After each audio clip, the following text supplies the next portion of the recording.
Hello and welcome to our first lesson with me. I'm your new teacher. My name is Alina. And here today, I would like to talk about a topic of everyone else's dreams, the one that the majority of people is trying to chase all their lives, the one that our world basically revolves around. And it's about money, but not just a vague category of money. Money can be a powerful tool. Some people trade their time for money, working for someone else. Some people work for themselves and make money in their sleep. Some people invest, some people don't. Some people are rental property managers, some don't feel like that. But what I would like to introduce you today is a topic of idioms with money. This will broaden your horizons when talking about something luxurious, something that you like, something that you might be very jealous of, but not in a bad way, only in a good way, because jealousy only means that you really, really want something, and there's that feeling that you feel like, that person didn't deserve it that much as I did, but I bet he did. So let's discuss some idioms today. And I want to start with easy money. Easy money does not translate specifically word by word. It's not just the money that you earned easily. But it's like a category that when the money comes easy to you in general, and not necessarily like money, something that just comes easily to you. So like when you put a little bit effort into something, for example, some people think that running a website is easy money, but running a website is actually very hard and doesn't get paid as much as people think software engineers do. You can use this idiom when talking about something that you want to share the contrast, being easy money and not easy money. So for example, for me, some people that think that teaching Zumba is easy money, but it's actually not. It's very huge cardio, vascular tension, and a lot of burnt calories and stuff like that. The second idiom that I would like to cover is made of money. So I'll give you an example. Paul must be made of money. Look at his brand new car, and it's like a black Rolls Royce. Something is made of money, meaning that it's very, very intensively expensive. Something that normal people would not be able to afford, or that a person is very, very rich. Because obviously a Rolls Royce is not made of money, but it costs something around $5 million, so it kind of is made of money. The third idiom for today is money doesn't grow on trees. I study a lot of languages. I know a little bit of Spanish. I'm a native Russian speaker. I know a bit of Chinese, German, and in all of those languages, as far as I know, that there is this idiom that parents usually tell their children when they ask their parents to buy like a brand new Lego or a brand new Nerf, something like that, and parents don't want to because it's not $100 for a Lego. If you say money doesn't grow on trees, you mean that money is limited, and we need to spend it wisely. For example, don't be so wasteful. Money doesn't grow on trees, you know.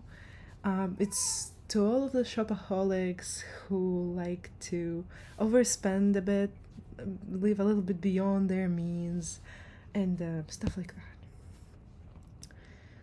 The next one will be put your money where your mouth is. So, kind of weird for non-native English speakers, but let me explain. If you put your money where your mouth is, you prove yourself something with actions, not just words. So, in my native language, we have the same one, but it translates word by word as promising doesn't mean he's going to marry. So people can say different things, they can talk about different things, they can express their opinions as how they want to, but it doesn't mean that they're actually going to do that. And when you put your mouth where your when you put your money where your mouth is, that means that you back up your words and that they're no longer not meaning anything. They're actually meaning something and you're putting the effort into it. For example, you keep saying that you can beat me. Why don't you put your money where your mouth is? And like, let's make a challenge. Let's make a fight. Let's make like a football game, whatever. The next idiom for today is spend money like water. In Great Britain especially, this might be a very tricky problem because of the water prices there. So it means that if you spend money like water, you spend money too much, you overspend, you live beyond your means, as I said. And the example for it would be Julia spends money like water. She goes shopping almost every day, like it means nothing for her. She is just very easygoing with money, and probably she shouldn't do that, but that's her business. I think the most popular one is time is money, especially in the corporate environment where all of us are somehow involved. It means that time is very valuable. It's the most valuable resource a human has, and it shouldn't be wasted.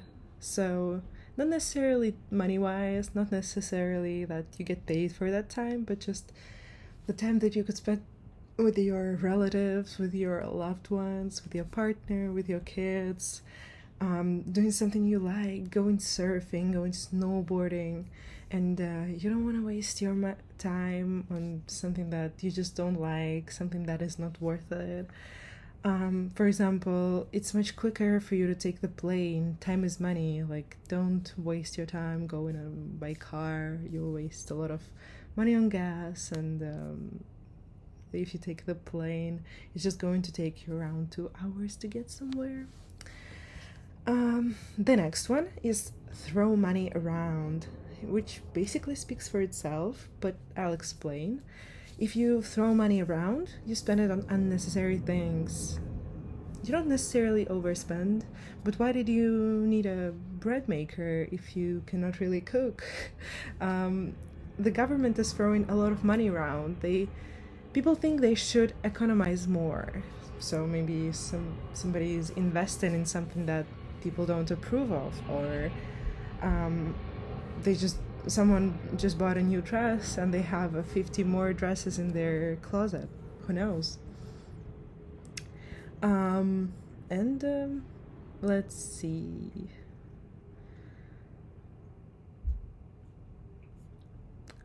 I have the last one for you today.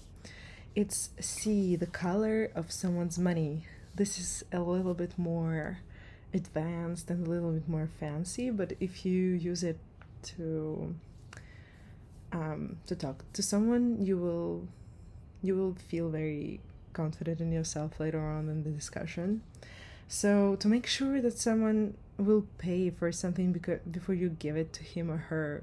So you know what color money is. Everyone knows, everyone has their own currency, those banknotes or coins.